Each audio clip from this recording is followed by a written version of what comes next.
Итак, сегодня у нас, мы хотели, чтобы семинар был очень важным, но и в то же время я знаю, что этим одним семинаром, прикосновением к теме не обойдешься. Вот Елена Николаевна скажет, что это такой вопрос.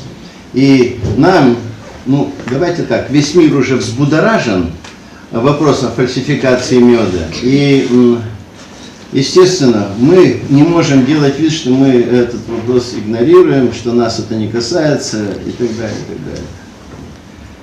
Поэтому вот этот вопрос мы сегодня пойдем. А потом у нас будут некоторые другие маленькие вопросики, не маленькие, но они дежурные. Например, обзор журнала пчеловодства – это постоянный вопрос на наших семинарах. Не только журнала пчеловодства, а вообще литературы новой, которая появляется. А потом я хотел бы... по вопросу фальсификации, я думаю, что лучше бы это была дискуссия, а не каким-то докладом. Собственно, доклада никакого и нет. Я могу сделать затравочный такой вступительный... Заходите.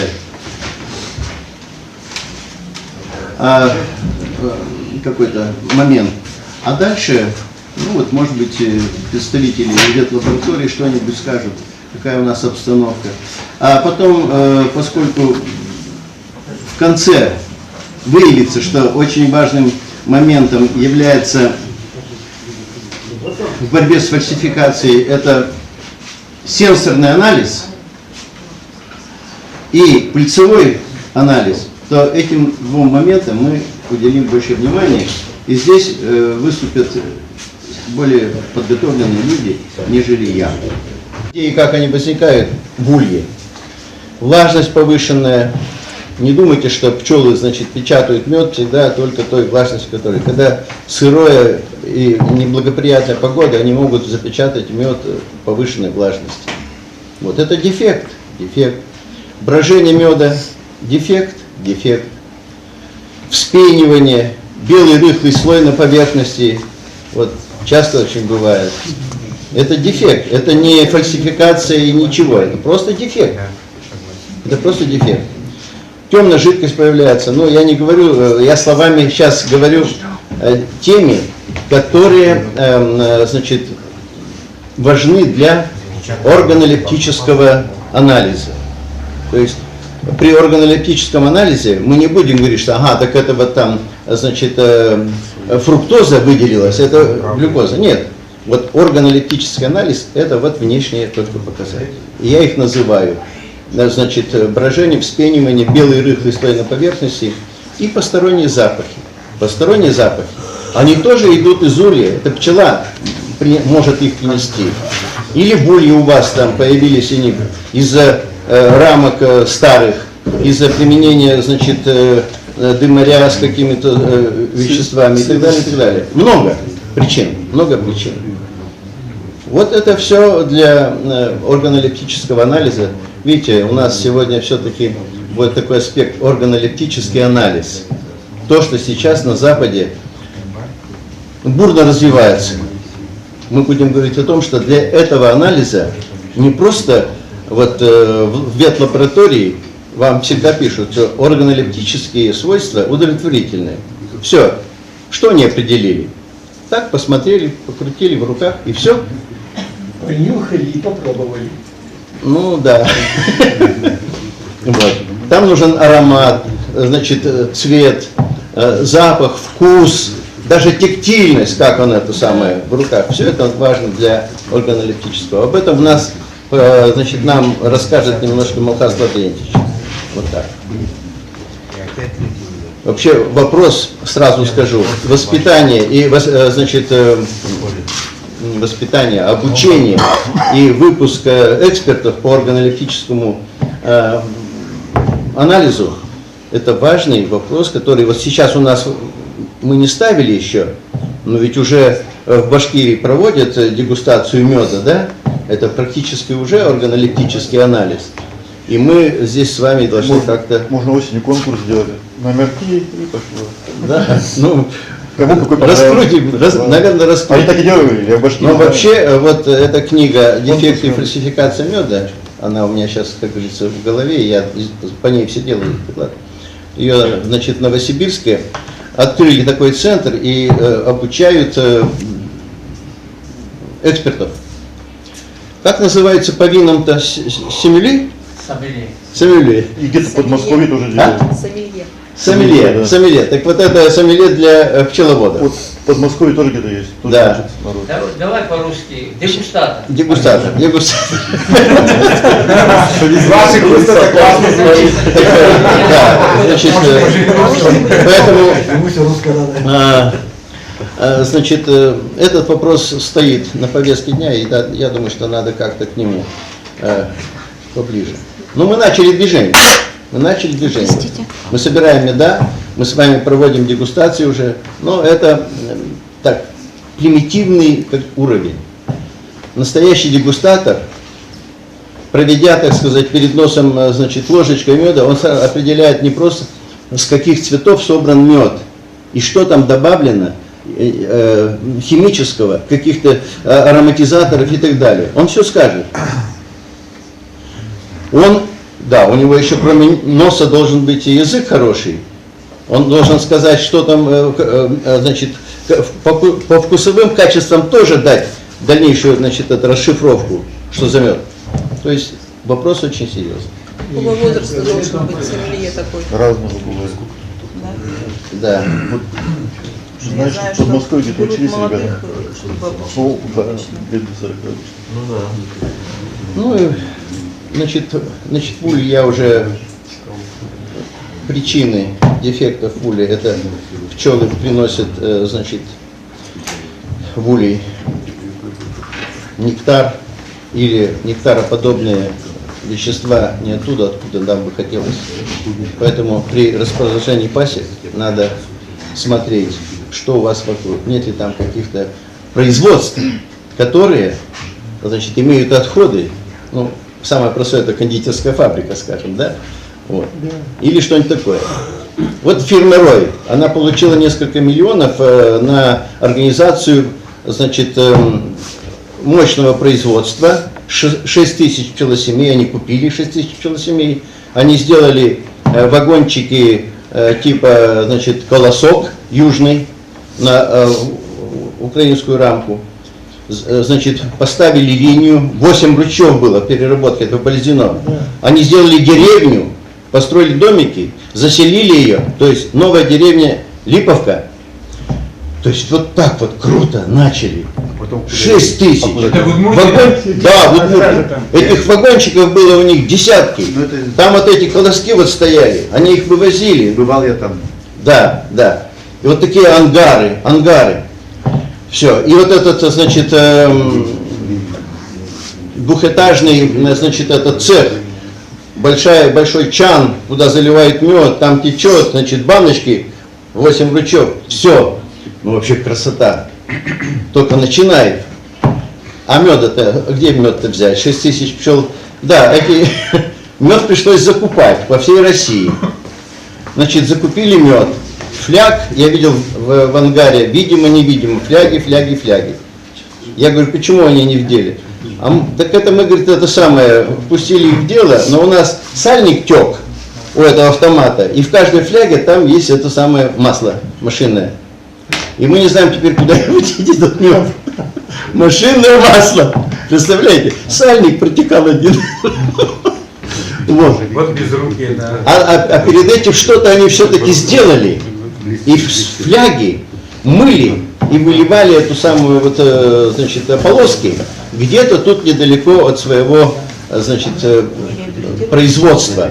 Весной пчелы туда полетели, они накупили 6 тысяч. Они заразились, потому что мед был свезен со всей России. Они заразились какими болезнями, я не знаю. Но у них через год, в следующую весну, из 6 тысяч было только 100 пчелосемей. Гнилец там был. А? Гнилец же такой маленький. Наверное. Наверное. Свои И эти герои, они известны, они живут. Нет, они в Израиль свои. А? В Израиль уехали. В Израиле где-то. Там был Уткин и Иванов.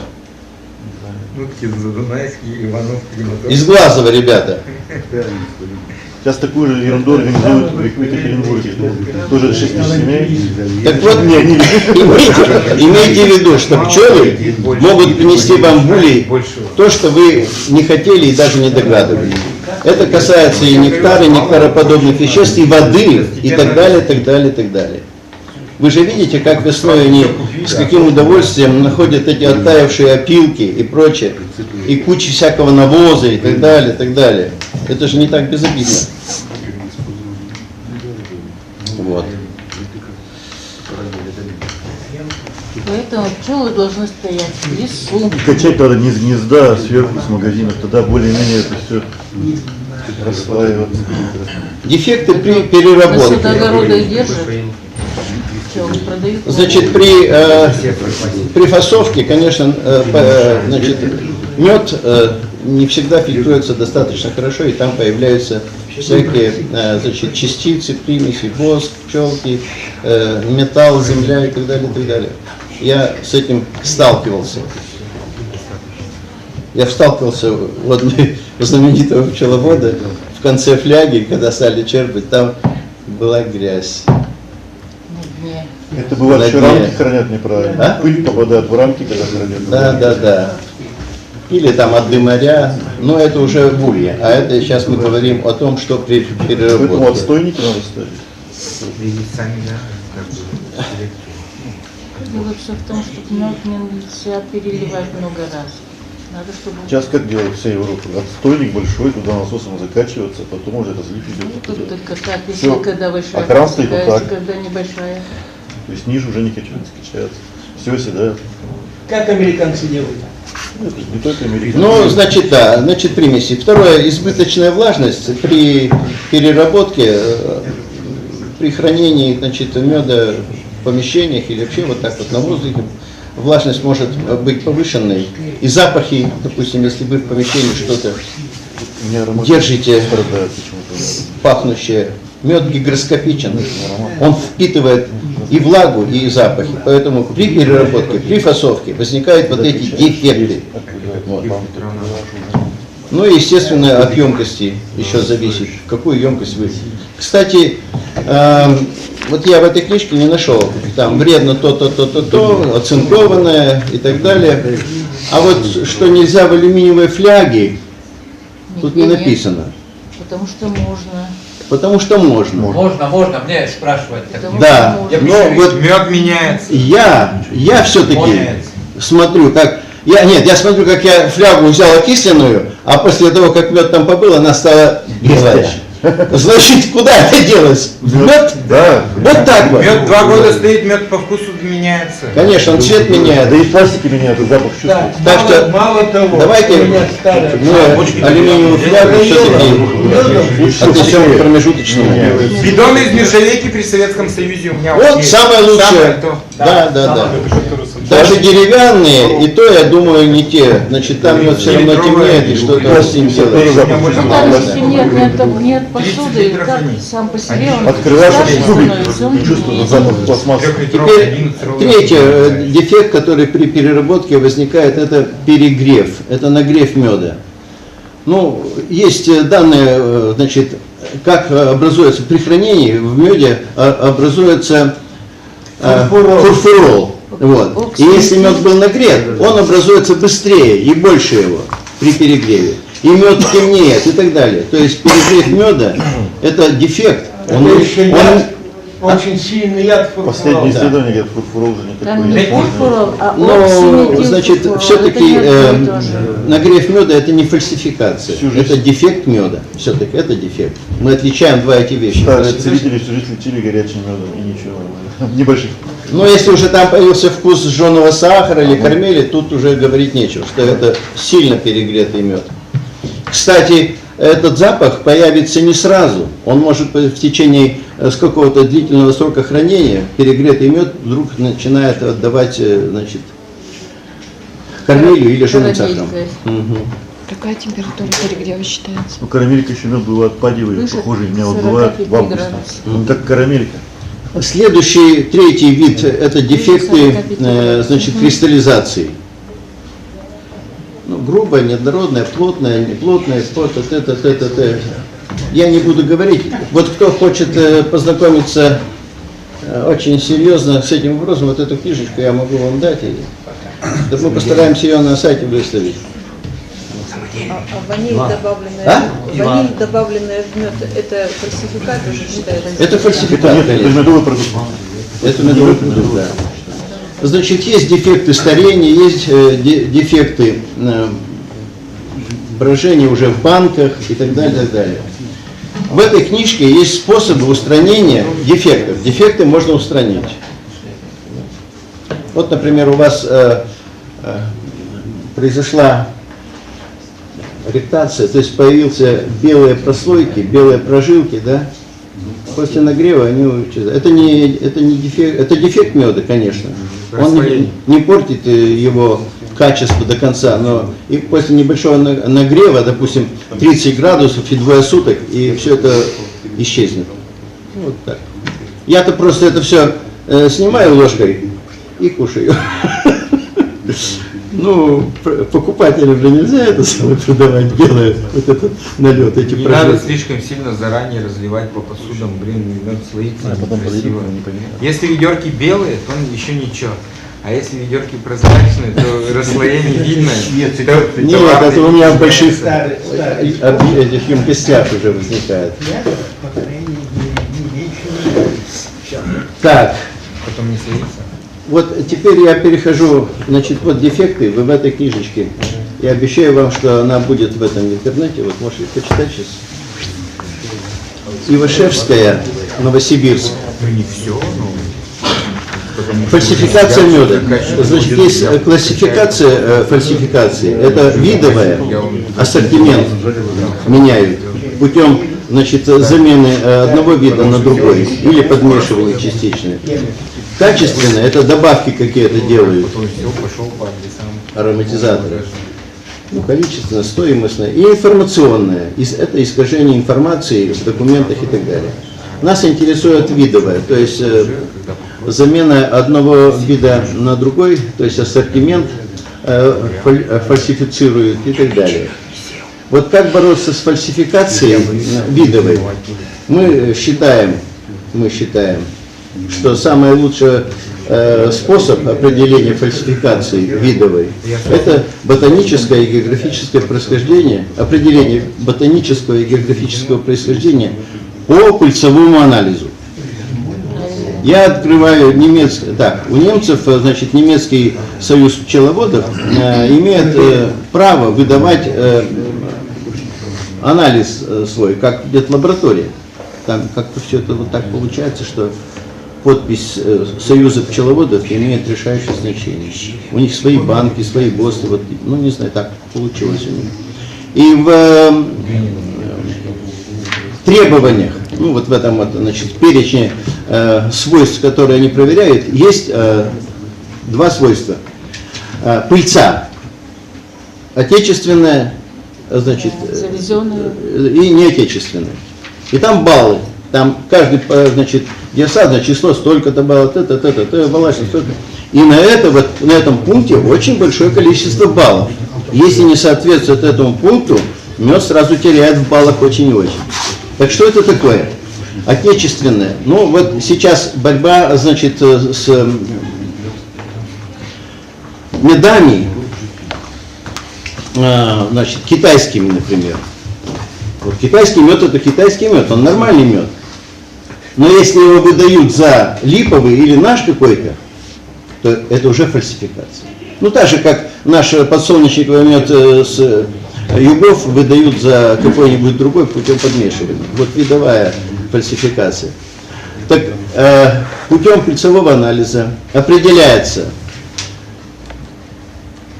какая пыльца содержится в меде. Значит, если пыльцы в меде нет, такой мед либо искусственный, либо сахарный, либо, то есть к нему подозрение, ну, 100%, что его надо обязательно проверять.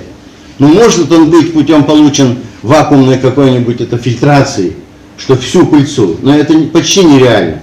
Потому что есть пыльца 5 микрон, 10 микрон, это ветроопыляемые растения, там с березы, с елки, с сосны и так далее. Все равно она останется.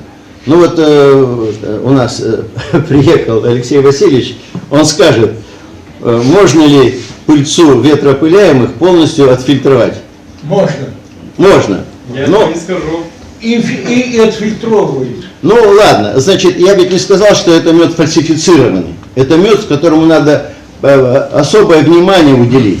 То есть нормальный мед по обычной нашей технологии с пасеки, он должен иметь пыльцу. И эта пыльца должна быть с наших растений. Если там оказались растения из Австралии, и, значит, с Китая и так далее, все, а пыльца, там другие цветы, другие у них пыльчинки, другая конфигурация, все, значит, мед уже, как говорится, классифицируется. Недавно в башкирской меде нашли африканский, а там садили где-то. Колхоз что-то посадил первый раз. Ну, понятно. Нет, забыл, как называется растение. Вот. Накормить. И то же, значит, немцы строго следят. В меде, который позиционируется как немецкий, должна быть пыльца с немецких растений. Да. Логично. То же самое и у нас. У нас даже мало того, у нас же свой набор растений. Может быть, есть растения, которые на юге растут там в дендрариях каких-нибудь и прочее, а у нас нету. Вот. Или редко встречаются. Ну, белая акация, если попалась в нашем меде, ты где у нас тут в Удмуртии? Жалко не растет. Как? Ну, может, Нет, кто-то добавит и будет желтый продавать как мед с белой акацией. он же не садится, его можно привезти. Он долго не садится, выбивает. А то она вымерзает. Практически не Продать успеет фальсификатор. Вот. Он Значит, вкусный. это вот то, что касается пыльцевого анализа. Удивительная американская пленка. Но, значит, пыльцевой анализ, как он технологически выглядит. Ты, Алексей, расскажешь, да? Я тогда просто укажу, поскольку мы этим занимаемся очень сейчас серьезно. Не думайте, что это так просто определить, с какого цветка эта пыльчинка. Потому что там их с десятка цветов. Вот из Юнги привезли мед, в котором 18, что ли, сколько было? Много было. А как это так они такой мед, это самое? Но они его копили с мая месяца по август, что ли. Там все есть, там 18 растений. Один раз качали. Один раз качали. Гнездовой корпус откачали. и всё. Да. Ну, в общем, вот такой вот. Или магазин один раз качаешь. Редко там встречается. Магазин Вообще говоря, когда вы магазин будете чайный. проводить анализ меда пыльцевой с нашей помощью, у нас к вам есть такое предложение. Потому что мы уже за границу кому-то делаем, а своих-то надо в первую очередь было бы. Но мы потренировались на них. Надо бы иметь информацию от пчеловода, значит, где он облегчит себе работу и нам тоже. Если он укажет, в какой месяц, в какой период и в каком месте вот это собран мед, чтобы знать, что искать. А если мы будем искать там 50 растений у нас в Удмуртии, и мы все будем вот так вот перебирать, искать, это будет трудно. Вот так. А делают только у всех мед уже не сделать анализ. Только так жидкий мед можно делать. Нет, почему? Так долго ли его растворить? Он же, значит, методику Алексей расскажет. Прямо расскажи методику, как это делается. Там любой мед, любой. Там же водный раствор же делается. Вот. А еще лучше, еще проще анализ. Если вы скажете, что я этот мед позиционирую липовый, тогда, значит, эксперту или исследователю не надо будет ничего искать. Он посчитает липовые зерна, липовые, и скажет, а все остальное я не знаю какие, но липовых было 30%. Этого достаточно сказать, что липовые. 30% достаточно? Достаточно. Но есть нормы, у немцев там в гости свои, у нас в гости этого нет. Ну, мы так считаем. Потому что липа... Чем еще труден пыльцевой анализ? Одуванчик заваливает, значит, все в булье этим своей пыльцой. И в меде эта пыльца, и везде. Другие цветы тоже. А липа дает мало, она слабый пыльценос. И если там найдется 20-30% слипы, ну, значит, у вас точно нектара не несли слипы. Вот так вот примерно. А все другие это попутные эти пыльчинки. Совпадает с киприем, как правило. А? С киприем совпадает, как правило. Да. Ну, поэтому там бывает часто кипрейна, Начинается малина, липовые, малина начинается. кипрейна, малина, ну, что-то такое, можно так. Если вы укажете два вида, то тоже будет проще. А когда просто цветочный мед, ну, не знаю. Это очень Там трудно. может быть уже все. В этом году липы не было, не знаю, с чего понимать. Вообще. Нынче мед Была. темный, У очень кого-то была. крепкий, Ну, но у меня не сильно. Даже не цвела. Липа бывает каждый год. Не, во-первых, липа цветет каждый год. Не цвела вообще. Не было шариков. Даже шариков не было. Шариков нет, не было. А где ваша Это была липа? Это вот первый год на моей памяти. В прошлом году, Ленинский район, хоть Ава. в 16-м по верхушке цвели. В Мушбере у нас там Ну не цвела. такой 10 прям, километров уходило. как гречишный, короче. Но гречи не было рядом еврейского. Ну, я так В вот. 16-м году ее он накачал. Значит, липа цветет каждый год. Значит, если у вас местность не пересеченная, может не цвести, а где-нибудь на пригорке, в рельефе, на склоне на каком-то, она цветет. Не, ну может несколько деревьев было, я не говорю, что совсем. Понятно. Вот у него, наверное, Ну, значит, Весе дальше. больше 2 килограмм не было. рядом.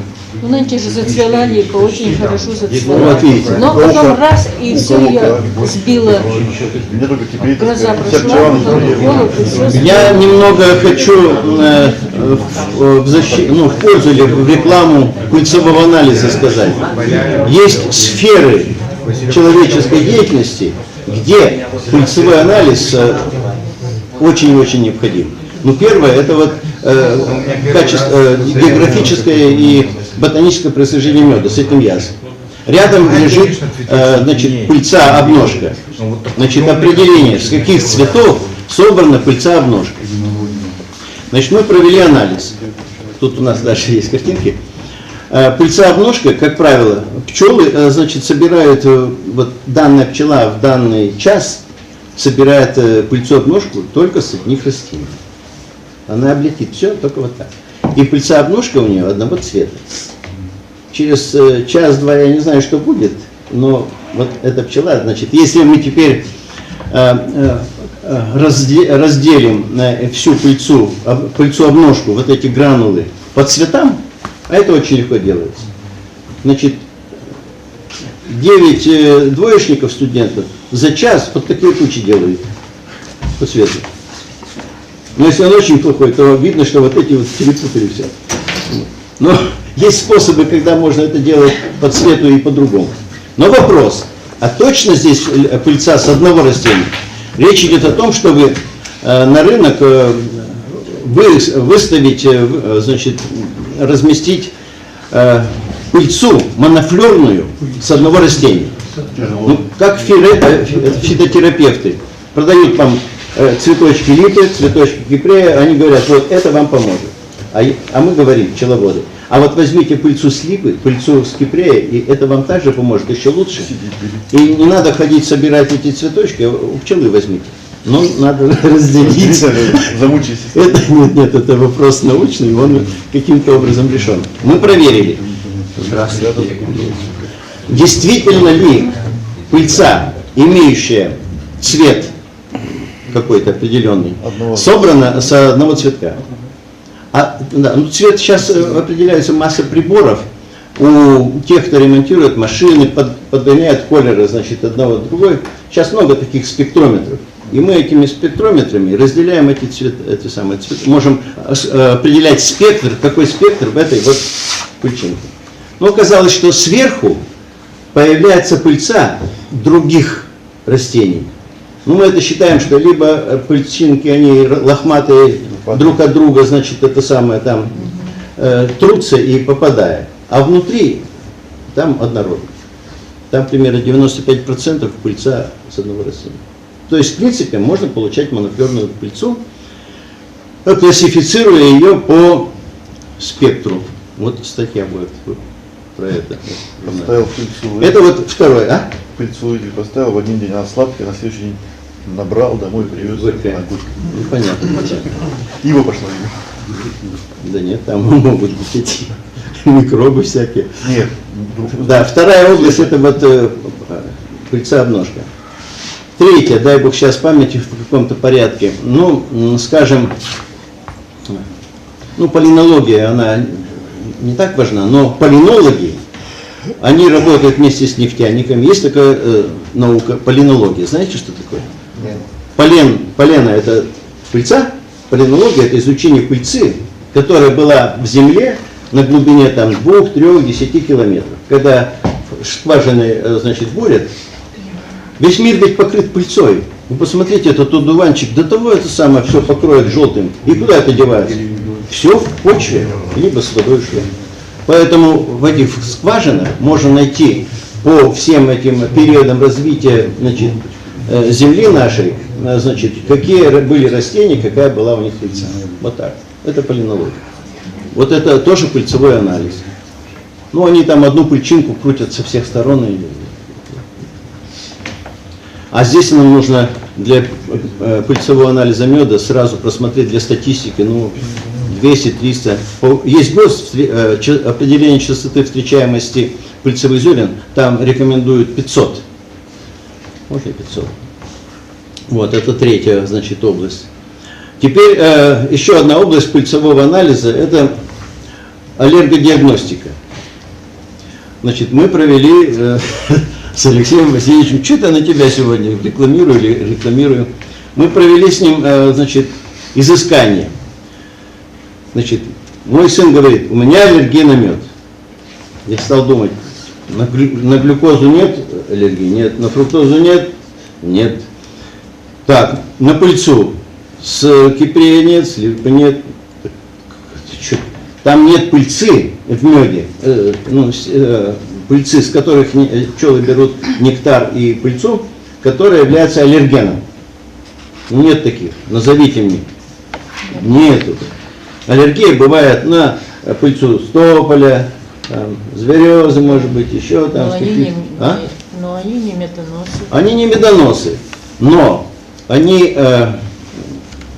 вот, в МГУ стоит экран вот такой, значит, мотор работает, и они каждый день смотрят, там пленка, какая пыльца летит в воздухе, и говорят, значит, по радио, значит, сегодня летит пыльца такая-то, значит, у кого аллергия на эту пыльцу, пожалуйста, будьте внимательны, там таблеточка, т-т-т-т-т.